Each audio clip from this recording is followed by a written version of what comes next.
Assalamualaikum warahmatullahi wabarakatuh.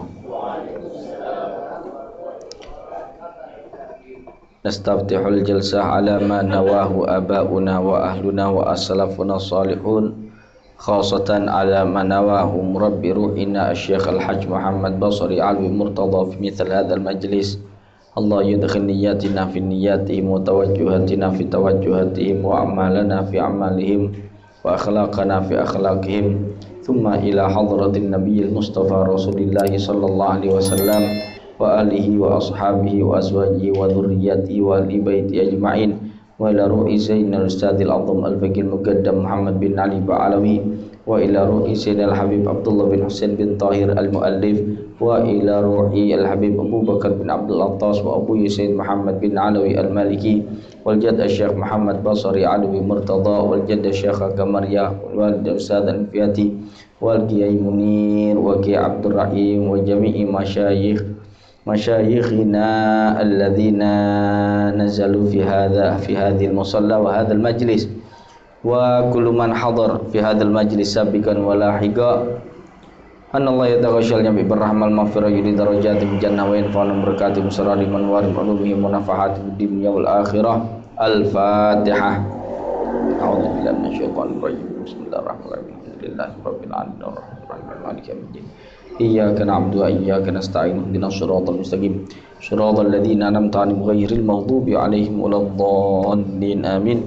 Bismillah walhamdulillah wassalatu wassalamu ala Rasulillah Sayyidina Muhammad bin Abdillah wa ala alihi wa sahbihi wa man wala, amma ba'd. Kita lanjutkan kajian kitab Minhajus Sa'adah karya As-Sayyid Abdullah bin Husain bin Tahir Al-Alawi Al-Husaini yang diterjemahkan ke dalam bahasa Jawa oleh murabbi arwahina Kiai Haji Muhammad Basri Alwi Murtadha. Mudah-mudahan apa yang kita baca pada malam hari ini akan menambah kemanfaatan ilmu dan amal kita dan menambah keberkahan kehidupan kita di dunia dan akhirat. Amin ya rabbal alamin. Kita sekarang sampai pada halaman 7 ya. Halaman 8. Halaman 8. Wakhtar minal ashabi kulla mursyidi innal qarina bil qarini yaqtadi. Mari sama-sama kita baca terlebih dahulu mulai dari awal bait. Bismillahirrahmanirrahim.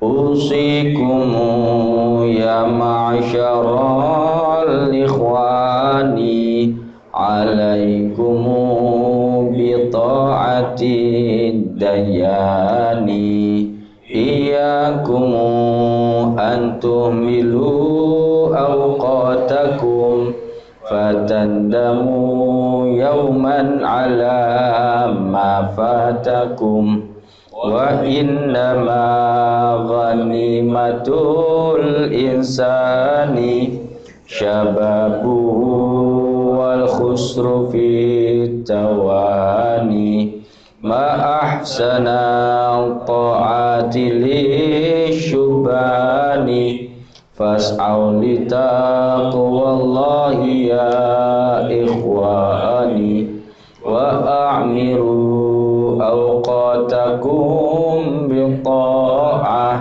wa dzikri kulla lahzatin wa sa'ah wa man tafuthu sa'atun min umrihi takun alaihi hasratan fi qabrihi wa man yakun farrata fi shababihi hatta madha ajibtu min tababihi wa ya sa'adata mri'in qadahu fi amalin yarda bihi maulahu ahabbara rubani ya fawzahum bi jannatir ridwani fatub ila maulaka ya insanu min qabli an yafutakal awanu wa man yaqul inni shaghirun asbiru thumma uti'ullaha hina akburu fa inna dhaka gharrahu iblisu wa qalbuhu mughallaqun matmusu la khaira fi man lam yatub saghiran wa lam yakun bi'aibihi basiran mujaniban lil ithmi wal isyani mukhalifan lin nafsi wasyaitani mulaziman tilawatal qur'ani musta'siman bidzikri min nisyani muraqiban lillahi fi syu'uni muhadiran min sairil futuni mujaniban radha ilal akhlaqi mujafiyan kulla idal khalaqi muhiban linazghatil dhullali wa sawlatil ahwa wa su'il hali fa in aradtal fawza bin najati fasluk sabilal haqqi wal udati ya man yarumul fawza fin jannati bil mustaha wa sairil ladati inhab ila sajadati fil ashari wahris alal awradi wal adhkari wahdhar riya'an nasi fi ta'ati fi sairil ahwali wal awqati wakhtar minal ashabi kulla mursyidi innal qarina bil qarini yaktadi wa suhbatul asyrari da'un wa ama tazidu lil qalbi sakimi saqama fa in tabi'ta sunnatan nabi fajtanibanna qarna as-su'i. Nggih. Pun niki mari sama-sama kita baca wakhtar minal ashabi kulla mursyidi.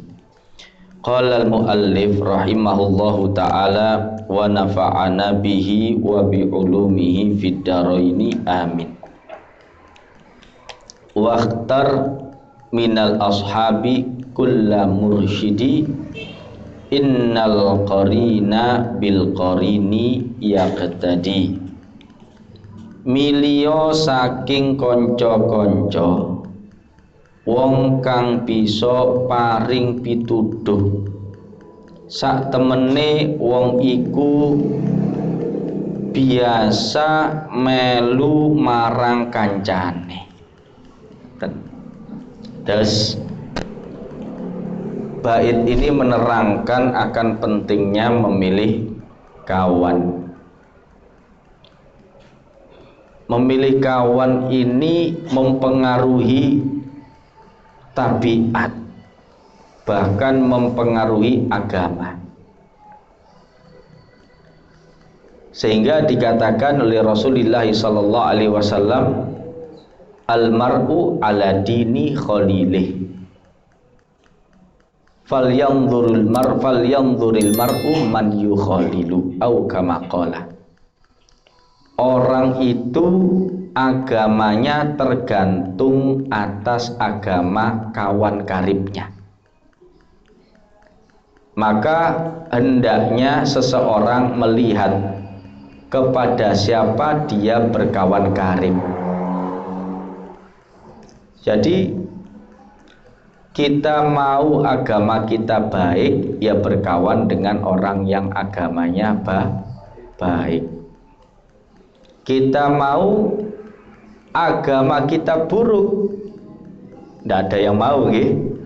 Tapi bisa jadi dia tidak mau, akan tetapi dia melakukan hal yang membuat agamanya buruk, seperti berkawan dengan orang yang beragama buruk, nanti agamanya katut buruk. Makanya dikatakan pilihlah di antara para sahabat, pilihlah orang yang bisa menunjukkan kepada kebaikan, menunjukkan dari lisannya, menunjukkan dengan pandangan dan pemikirannya, menunjukkan tingkah lakunya, semuanya itu mengarahkan kita kepada perkara-perkara yang baik. Ini penting karena sesungguhnya kawan itu mengikuti kawannya. Kalau kawan saja mengikuti kawannya, apalagi dengan guru. Guru ini lebih bahaya lagi jika sampai keliru. Paham nggih? Cobi kula panjenengan angen-angen. Jika kawan sahabat saja mempengaruhi agama seseorang, apalagi kalau sampai salah guru. Napa wonten kathah sakniki lare salah guru, tiyang salah guru niku kathah. Salah guru kok saged nggih, nek ngikut Imam Malik niku melarang mengambil ilmu dari 3 orang. Imam Malik dawuh, la tahmilil ilma an ahlil bid'ah. Yang pertama, jangan mengambil ilmu dari ahlul bid'ah. Sinten ahlul bid'ah niku? Ahlul bid'ah adalah orang-orang di luar ahlu sunnah wal jamaah. Lah terus mengambil ilmu dari siapa? Mengambil ilmu dari imam-imam ahlu sunnah wal jamaah. Sinten mawon imam-imam ahlu sunnah wal jamaah? Di dalam masalah akidah mengikuti Al-Imam Abul Hasan Al-Asy'ari dan Al-Imam Abu Mansur Al-Maturidi. Di dalam fikih mengikuti Al-Imam Abu Hanifah atau yang kita biasa mengenal dengan Imam Hanafi, Al-Imam Malik atau yang biasa dikenal dengan Imam Maliki, Al-Imam Muhammad bin Idris atau biasa yang dikenal dengan Imam Syafi'i, atau Al-Imam Ahmad bin Hambal yang biasa kita kenal dengan Imam Hambali. Dalam masalah fikih imamnya 4: Imam Hanafi, Imam Maliki, Imam Syafi'i, Imam Hambali. Dalam masalah thariqah tasawuf mengikuti Al-Imam Al-Junaid Al-Baghdadi. Jelas nggih? Dan para pengikut mereka. Loh, kok Al-Imam Syekh Abdul Qadir Al-Jailani kok mboten disebat? Karena itu sudah masuk include Imam Syekh Abdul Qadir Al-Jailani mengikuti dalam akidah bermadzhab Asy'ari. Katut berarti nggih. Dalam fikih bermadzhab Hambali. Berarti katut nggih. Dalam tasawuf mengikuti Al-Junaid Al-Baghdadi. Loh, Al-Imam Al-Busiri kok nggak katut? Disebutkan sudah termasuk. Al-Imam Al-Busiri itu sing ngarang Burdah, di dalam akidah mazhabnya Asy'ari, di dalam fikih mazhabnya Syafi'i, di dalam berthariqah mazhabnya Syadzili, dan Al-Imam Asy-Syadzili mengikuti Al-Junaid Al-Baghdadi. Jadi intinya adalah mengikuti imam-imam yang saya sebutkan tadi beserta pengikut-pengikut mereka. Jangan keluar dari ini. Yang keluar dari ini itulah yang disebut dengan ahlul bid'ah. Paham nggih? Yang pertama, Imam Malik mengatakan la tahmilil ilma an ahlil bid'ah. Janganlah engkau mengambil ilmu dari ahlul bid'ah. Yang kedua, wala tahmilhu amman lam ya'rif at-talab. Jangan mengambil ilmu dari orang yang tidak mengerti cara mencari ilmu. Saniki kathah senajan kelihatannya cerdas tapi tidak paham cara mencari ilmu. Kok saged ngoten? Sebab tidak mengikuti kaedah-kaedah yang sudah disusun oleh para ulama. Paham nggih? Begini, para ulama itu sepanjang abad, sepanjang kurun, abad demi abad, generasi demi generasi, mulai sejak zaman sahabat hingga saat ini, tidak pernah terputus dalam memberikan kontribusi perjuangan untuk memberi bekal kepada para penuntut ilmu agar bisa belajar ilmu dengan benar dan tepat. Dari sisi kitab-kitab, mereka sudah menyusun kitab-kitab. Dari sisi kurikulum, metode belajar mengajar, mereka sudah menyusun metode belajar mengajar. Dari sisi tahapan-tahapan belajar mengajar, mereka sudah menyusun itu. Dari sisi kaedah-kaedah belajar mengajar, mereka sudah menyusun itu. Tapi saat ini ada orang yang tidak mau menggunakan kaedah-kaedah mereka. Kok ngoten? Karena sekarang ini sudah banyak fasilitas yang sampai pada tangan penuntut ilmu, sehingga mereka merasa bisa untuk mencari ilmu tanpa mengikuti apa yang sudah didasari oleh para ulama-ulama kuno kita.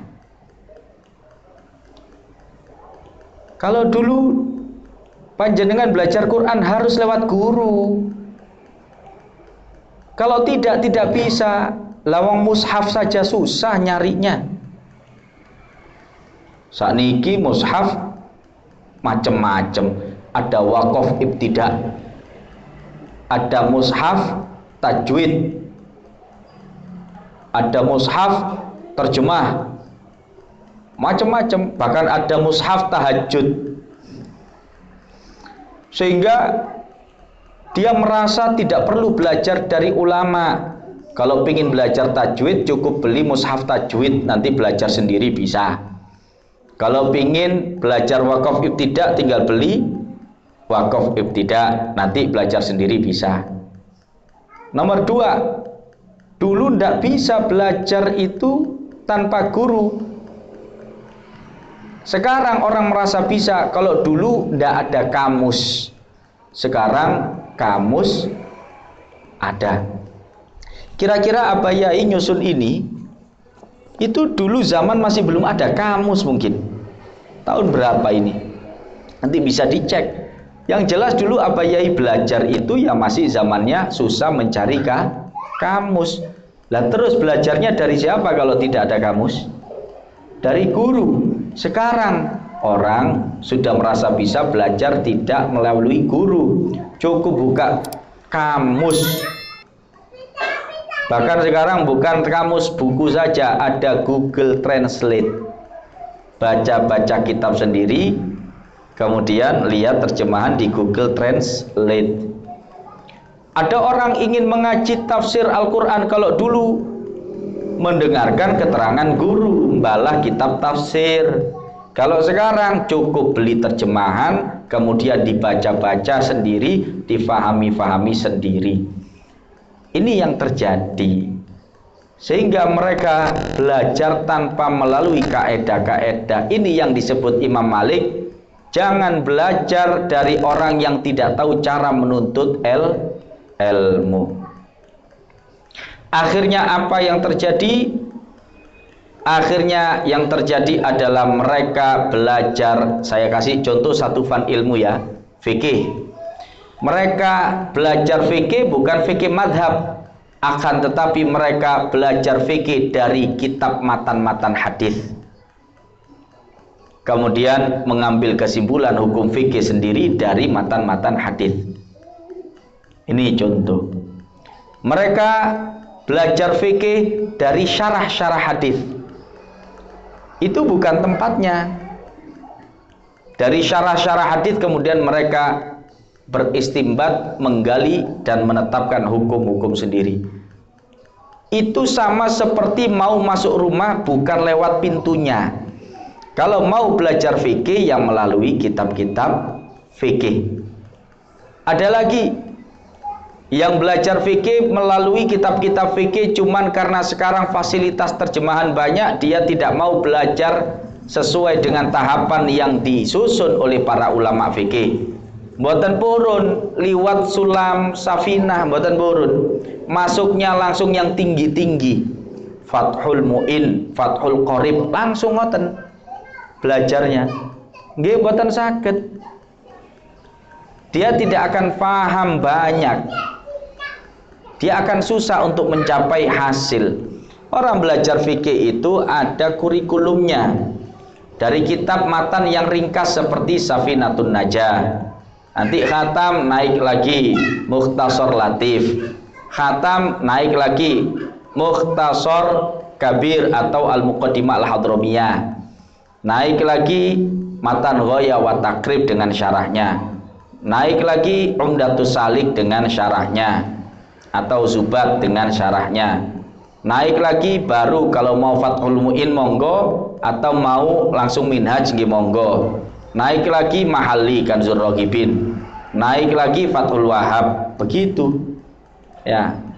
Ini tidak karena merasa banyak buku terjemahan lalu kemudian belajar fikih benar dari kitab fikih tapi langsung tengah-tengah. Dia akan kesulitan, tidak akan sampai kepada ilmu. Orang seperti ini laksana orang yang ditawari istana. Dia ditawari istana, yang istana ini dibangun oleh pakar bangunan yang berpengalaman. Istana itu megah, indah, bagus dan tepat. Tinggal make. Kamu pakai ini sudah. Tidak mau. Dia malah mengatakan, tidak, saya ingin membangun istana saya sendiri. Akhirnya dia membangun istana sendiri. Padahal dia tidak bisa bangunan. Akhirnya dia belajar sambil bekerja. Setelah jadi dia melihat, loh, rumah saya ini kok bobrok. Kok konstruksinya ini tidak bagus, kok miring, kok retak, kok begini. Ya mesti saja wong dia bukan tukang bangunan. Runyamnya orang seperti ini tidak mau meninggalkan rumahnya, tapi justru menghias rumahnya yang bobrok tadi dengan perabotan-perabotan, dengan cat-cat dan keramik. Sehingga dihias itu kelihatan indah. Jenengan pernah lihat bedah rumah? Bedah rumah itu bagi tukang bangunan atau orang yang pakar bangunan, kira-kira konstruksinya bagus atau tidak? Tidak kan? Cuman kelihatan bagus. Kenapa? Ya mesti saja wong asalnya sebelum dibedah tidak ada sofanya, kemudian dikasih sofa. Yang asalnya tidak ada TV-nya, kemudian dikasih TV dengan layar lebar. Yang asalnya tidak ada spring bed-nya dikasih spring bed. Yang asalnya tidak ada kompor gas dikasih kompor gas. Tapi tukang bangunan yang tahu konstruksi, walaupun diberi perabotan apapun, ya tetap konstruksinya tidak bagus. Paham nggih? Lah ini yang terjadi. Kita ini sudah dikasih bangunan ilmu, kaedah-kaedah belajar itu bagaimana oleh para pakar ilmu. Tinggal make, kok tidak mau make, malah bikin-bikin sendiri melalui bahan-bahan mentah diolah-olah sendiri. Wong nggak bisa ngolah semen, dia beli semen sendiri, diolah sendiri, kemudian melester-melester sendiri. Dia beli batu bata sendiri, kemudian dibangun sendiri. Wong tidak bisa pembesian, dia beli bahan mentah yaitu besi-besi sendiri. Ini sama yang terjadi. Orang tidak mau menggunakan bangunan yang dibangun para ulama, langsung ke bahan mentahnya yaitu Al-Quran dan Al-Hadith. Akhirnya rumahnya bobrok. Kemudian supaya tidak kelihatan bobrok, dia hias. Kalau bangunan hiasannya adalah perabotan, kalau ilmu hiasannya adalah penyampaian. Kalau ilmu hiasannya adalah media-media, Instagramnya bagus-bagus, YouTube-nya bagus-bagus, Facebook-nya bagus-bagus, poster-poster dakwahnya bagus-bagus, ceramahnya, intonasinya, retorikanya dibuat sebagus mungkin. Tapi orang yang ahli ilmu tahu ini tidak bagus sama sekali. Runyamnya lagi, orang sudah tahu bangunannya itu tidak bagus, dia malah ajak-ajak orang supaya tidak mengambil istana yang dibuatkan oleh pakar tadi, supaya orang masuk ke dalam rumahnya dia yang dia buat dengan bobrok tersebut. Ini yang terjadi sekarang. Kenapa? Karena tidak tahu cara menuntut ilmu. Tidak mau mengikuti kaedah-kaedah belajar yang disusun oleh para ulama. Akhirnya terjadi kekacauan-kekacauan. Contoh ya, di dalam ilmu itu ada usul atau pokok-pokok fikih. Kalau kita bahas fikih ya, ada furu' yaitu ilmu fikihnya, ada kaedah-kaedah fikih. Ini ada orang tidak mau belajar dari ulama, sekalipun dia mengikuti mazhab 4 akan kacau. Banyak terjadi orang usul fikihnya pakai punyanya mazhab Malik misalkan, atau mazhab Hanafi, kemudian fikihnya pakai mazhab Syafi'i, kaedah fikihnya pakai mazhab Hambali. Kacau. Dia tidak tahu ini kitab usul fikih punya siapa, ini fikihnya punya siapa, tidak tahu. Karena tidak ada gurunya. Atau ada gurunya tapi dia tidak ngecek, gurunya ini tidak tahu caranya mendapatkan ilmu. Makanya Imam Malik mengatakan, wala tahmilhu amman lam ya'rifit talab. Jangan cari ilmu dari orang yang tidak mengerti caranya menuntut ilmu. Jadi nuntut ilmu itu ada caranya. Jangan belajar bikin bakso dari orang yang tidak tahu caranya bikin bakso. Kan simple. Jangan belajar membangun rumah dari orang yang tidak tahu caranya membangun rumah. Semuanya akan kacau nanti. Kemudian yang ketiga, Imam Malik mengatakan, wala tahmilhu amman yakdzifu fi haditsin nasi wa in kana lam yakdzib fi hadithi Rasulillah sallallahu alaihi wasallam au kama qala.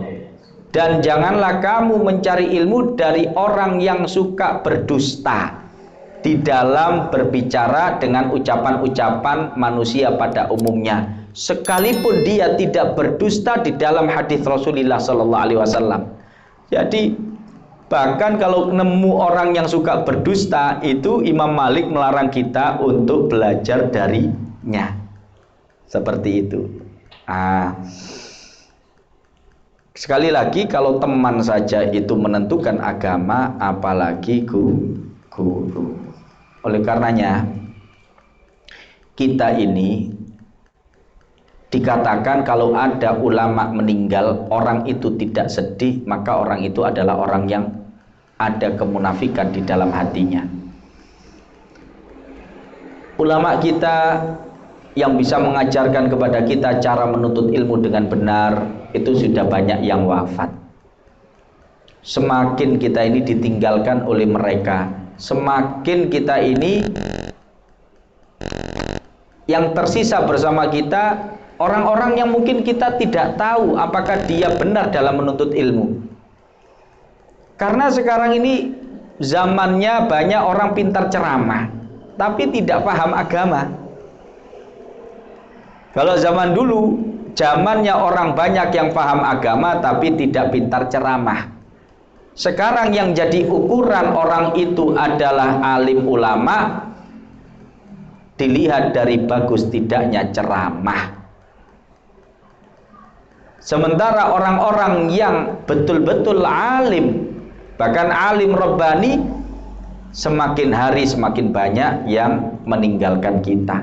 Kita ini kebingungan, mau belajar ke siapa itu bingung. Ngaten nggih? Di sini kita harus betul-betul menghargai para ulama kita. Karena dikatakan dalam Al-Hikam itu, man lam ya'rif qadroni amin biwujdaniha arafaha bifukdaniha.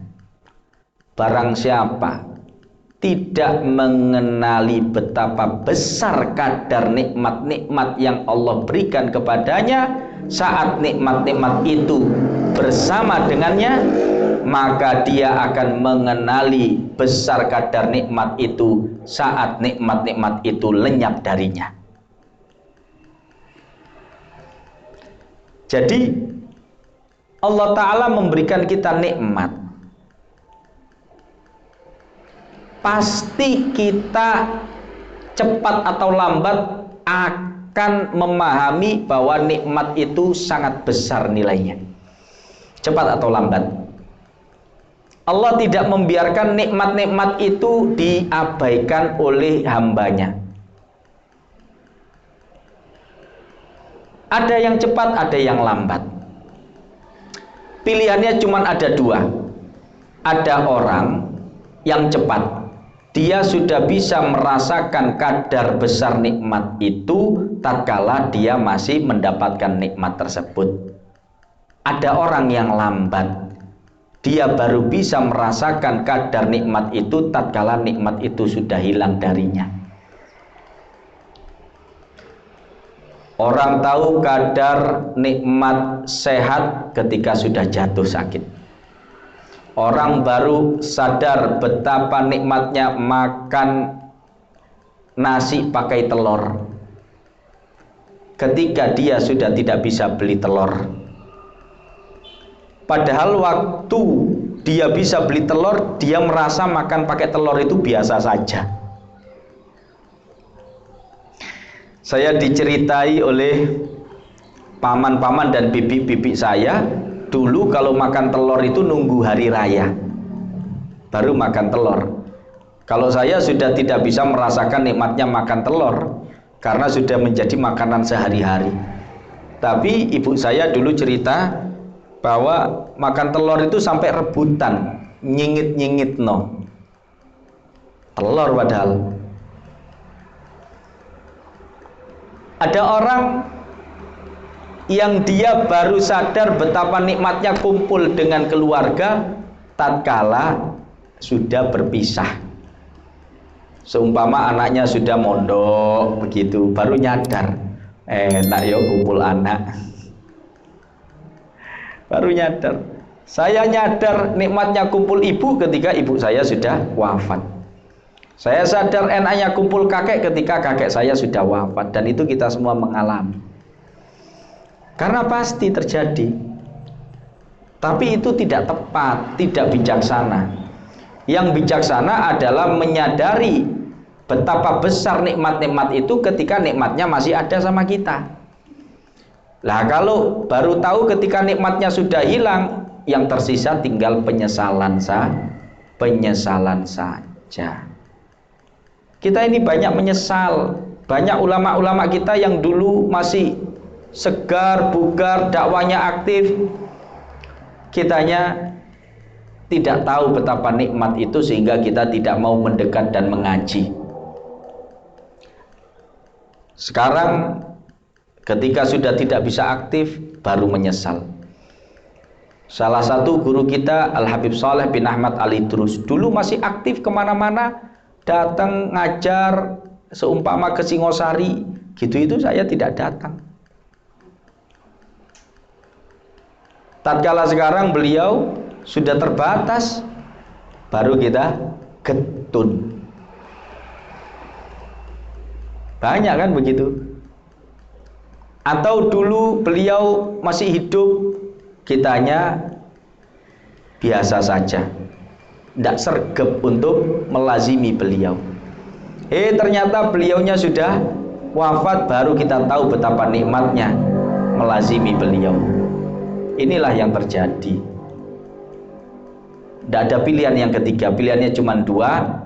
Kita ini sadar ketika nikmat itu masih ada pada diri kita, atau kalau kita tidak bisa sadar, nanti kelak kita akan sadar ketika nikmat itu sudah lenyap dari kita.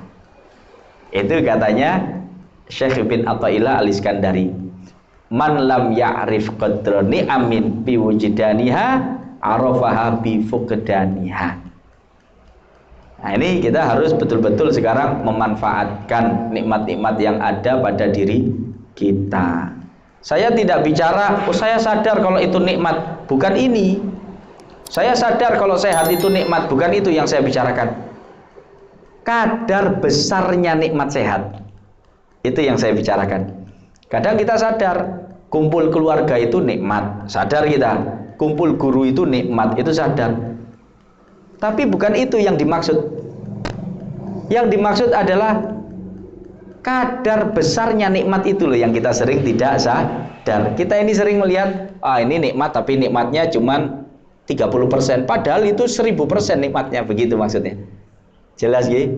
Nah, sekarang bagaimana kita bisa menjadi orang yang bijaksana?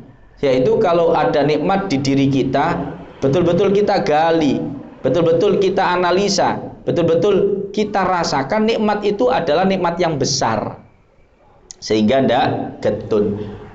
Dan yang paling mengenaskan adalah ketika nikmat-nikmat itu hilang dengan kematian. Karena kalau sudah mati ya tidak bisa diperbaiki lagi. Pak nyuwun sewu nggih Bu, mati itu tenanan mati loh Pak. Banyak orang jangan-jangan mikir mati itu ya mati-matian begitu. Enggak, mati itu betulan loh. Ya kalau sudah mati ya mati loh ya, enggak bangun lagi loh. Saya tuh kadang melihat orang-orang yang kemendel itu loh. Kemendel. Ada urusan didik carok, urusan didik ayo wis paten-patenan, atau anak-anak yang trek-trekan. Jelas sih?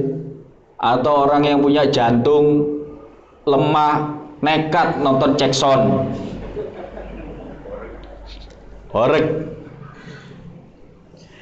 Ini saya pikir wong-wong iki gak wedi mati. Dipikir matiku mati koyok ya apa begitu ya. Mati ini betulan mati loh, tenanan loh mati itu. Kok ada orang seperti itu? Bukan wali, beda sama wali. Beda sama wali. Kalau wali memang wali itu kematian menjadi harapannya. Kok bisa begitu? Gini ya.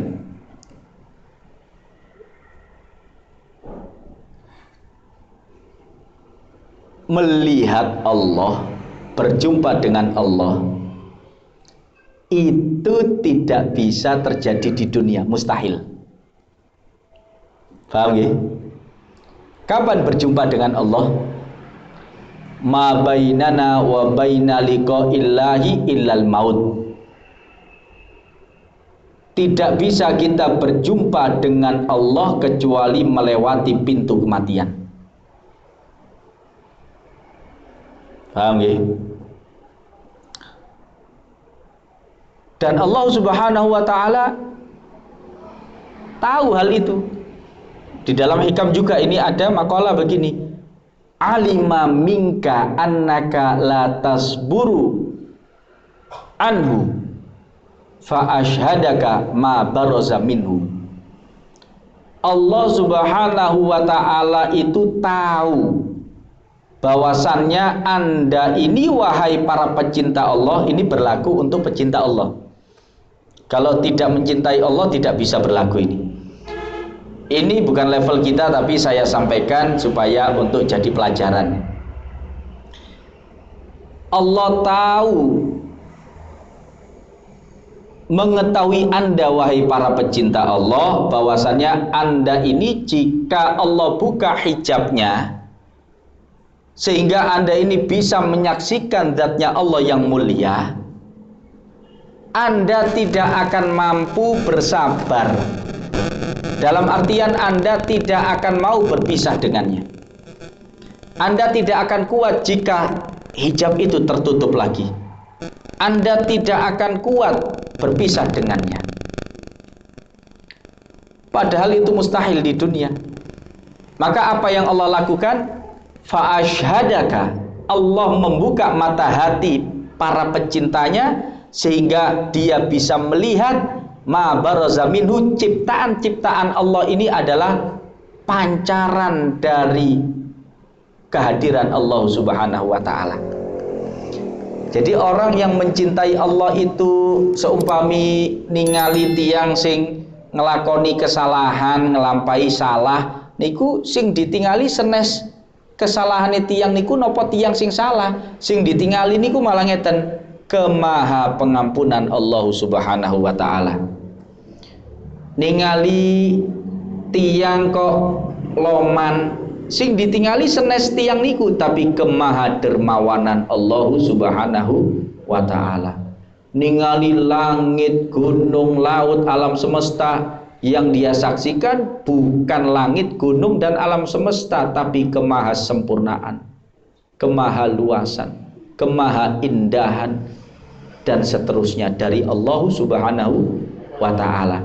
Karena dia dibuka mata hatinya, mata hati sanubarinya, ainul basirahnya, dia memandang dengan hal itu, sehingga dia ini kagum dengan Allah dan dia semakin cinta kepada Allah Subhanahu wa taala. Akhirnya dia ini tahu bahwasannya tidak ada jalan lain untuk berjumpa dengan Allah kecuali di akhirat. Di dunia ini tidak bisa berjumpa dengan Allah. Berjumpa dengan Allah adalah di akhirat. Di dunia tidak bisa melihat memandang Allah. Melihat memandang Allah adalah di akhirat. Sehingga ketika beramal, orang ini sudah tidak peduli dengan dunia. Dunia ini enak, dunia ini tidak enak, itu sudah tidak dia pedulikan lagi. Yang dia pedulikan adalah akhirat, karena cita-citanya mustahil terwujud di dunia. Cita-citanya hanya terwujud di akhirat. Sehingga ketika dia beramal, dia yang dikatakan sebagai ikhlas lillahi ta'ala, liwajahillah, itu ya begini ini. Dia tidak peduli lagi dengan dunia. Di dunia mau susah mau senang, la khaufun alaihim walahum yahzanun. Tidak sedih, ya tidak susah, biasa. Karena memang tidak noleh ke dunia. Sebab dia tahu yang dia harapkan tidak mungkin terwujud di dunia. Lah ngapain noleh ke dunia? Karena mustahil berjumpa dengan Allah di dunia itu. Yang ada di dunia ini hanya jejak-jejaknya Allah Subhanahu wa taala.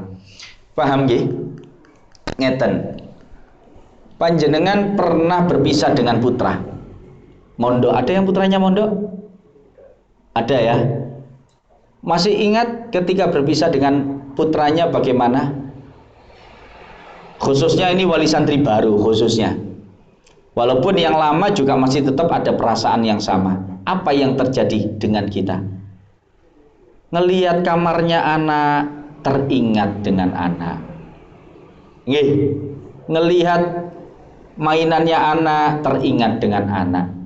Betul nggih? Memakan masakan kesukaan anak, teringat dengan anak. Kilingan. Kenapa kok teringat? Karena kita tidak bisa melihat. Kalau kita bisa melihat, tidak terjadi itu. Karena kita tidak bisa melihat anak, karena anak ini jauh di pondok, maka kita teringat kepada dia. Paham ya? Gini ki zikir niku. Zikir itu ketika kita mencintai sesuatu dan kita tidak bisa memandangnya, maka satu-satunya jalan adalah mengingatnya. Mengingat dari apa? Wong nggak kelihatan. Mengingat dari jejak-jejaknya. Kalau anak ya kita lihat masakannya, kamarnya, itu akan membuat kita teringat. Tapi para pencinta Allah melihat jejaknya Allah dari makhluk-makhluk ciptaannya. Ini membuat dia ingat kepada Allah. Gini ki zikir. Satu-satunya cara di dunia ini untuk sampai kepada Allah adalah zikir. Zikir itu bukan cuma sekedar subhanallah, subhanallah, ya latifan bi khalqi, ya aliman bi khalqi. Bukan sekedar begitu. Bukan sekedar baca Quran, bukan. Zikir itu betul-betul ingat sama Allah Subhanahu wa taala. Seperti panjenengan seperti tadi itu, kadang jenengan mendel tapi pikirannya kepada putra panjenengan, melihat kamarnya, melihat bantalnya, kasurnya, pikirannya kepada putra panjenengan. Paham nggih? Zikir nggih ngoten. Lek zikir atasane mek ngucap tok niku kata malah wonten sing ten mriki ning nyekel tasbih wiritan kiri ndelok handphone.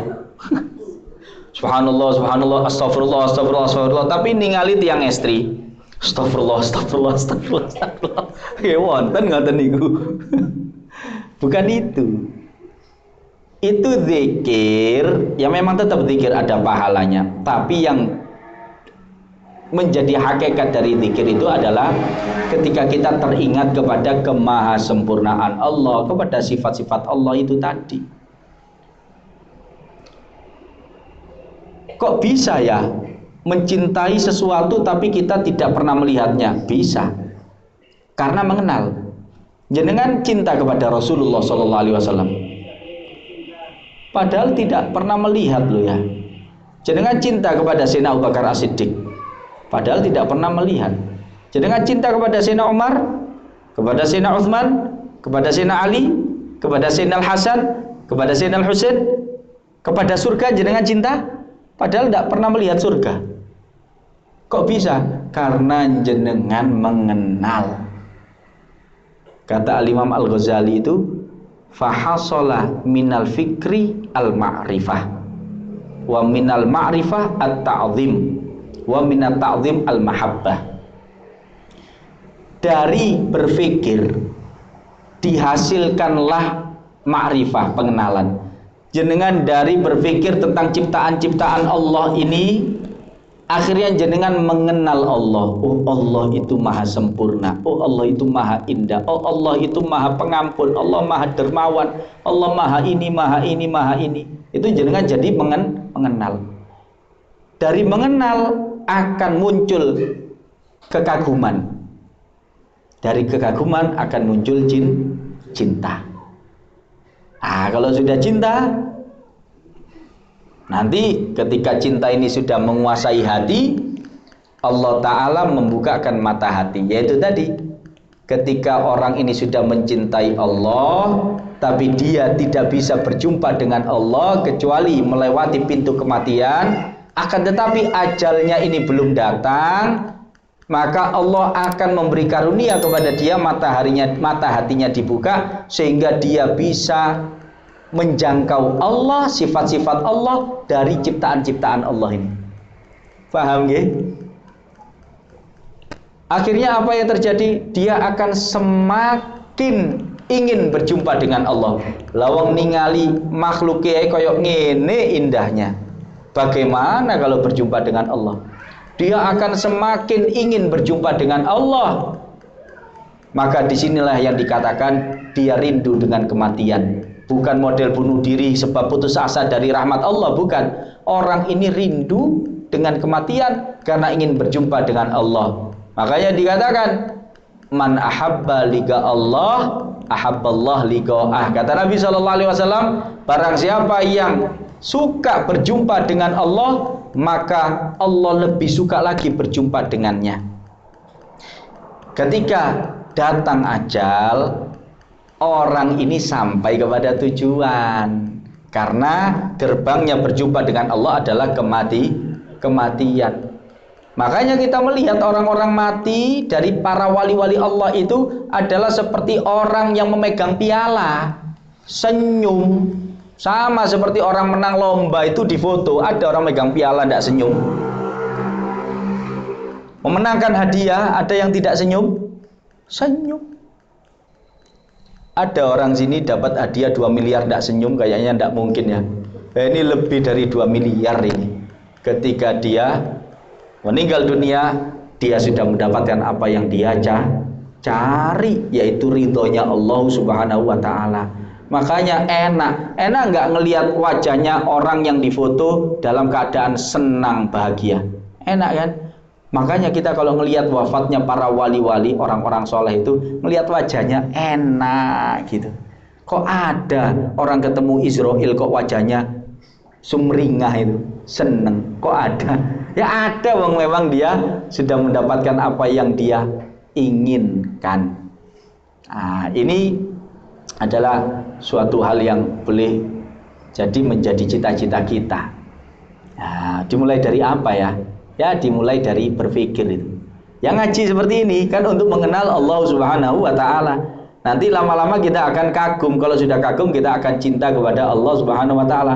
Kalau cinta ini terus dijaga dan dipupuk, menguasai hati kita, maka nanti insya Allah Allah akan membuka mata hati kita, dan kita akan menjadi betul-betul ingin berjumpa dengan Allah Subhanahu wa Ta'ala. Kalau sudah ingin berjumpa dengan Allah Subhanahu wa Ta'ala, sementara dia tahu tidak mungkin berjumpa dengan Allah di dunia, maka dia tidak akan mikir dunia. Yang dia pikir adalah akhirat, karena tempat perjumpaan dengan Allah adalah akhirat. Ini yang disebut dengan orang yang orientasinya akhirat. Dia tidak peduli dengan dunia. Lalu nggak peduli dunianya mau diapa-apakan oleh Allah, ya dia biasa saja. Mau bangkrut ya biasa, mau kaya ya biasa, mau sakit ya biasa, mau sehat ya biasa, dimungsu orang banyak ya biasa, disenangi orang banyak ya biasa. La khaufun alaihim walahum yahzanun. Lalu memang dia yang dituju itu tidak mungkin didapatkan di dunia, maka dia tidak terlalu pusing dengan yang namanya dunia. Ini yang disebut dengan lillahi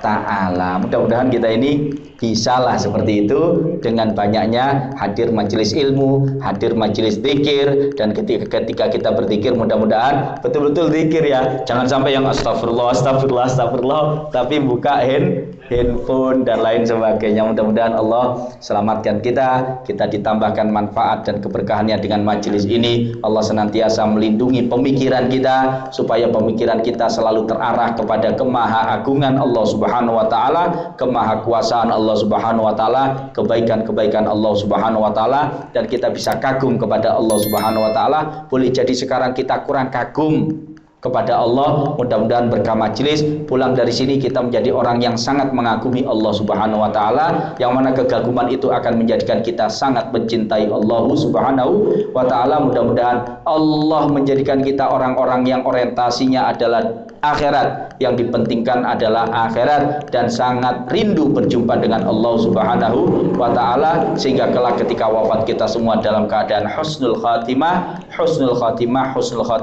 Amin ya rabbal alamin. Rabbana taqabbal minna innaka antas samiul alim wa tub alaina innaka antat tawwabur rahim. Rabbana atina fid dunya hasanah wa fil akhirati hasanah wa qina adzabannar wa adkhilnal jannah ma'al abrar ya azizu ya ghaffar ya rabbal alamin. Allahumma khtim lana bil iman, Allahumma khtim lana bil iman, Allahumma khtim lana bil iman.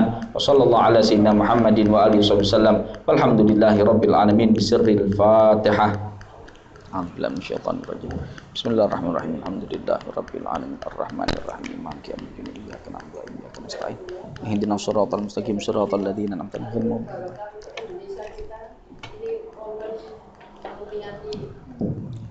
Oke.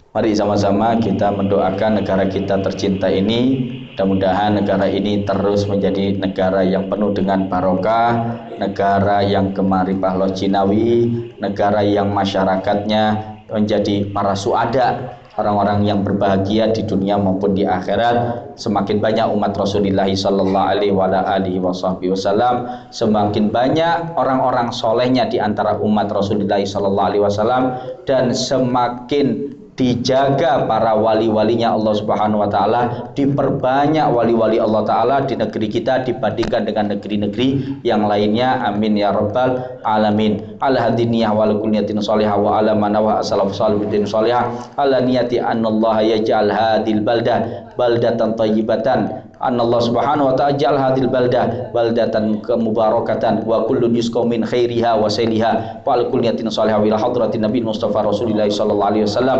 Al-Fatihah. Bismillahirrahmanirrahim. Alhamdulillahirabbil maliki yaumiddin iyyaka na'budu wa iyyaka nasta'in ihdinas siratal mustaqim siratal ladzina an'amta 'alaihim ghairil maghdubi 'alaihim waladdallin. Amin. Sawang silipun.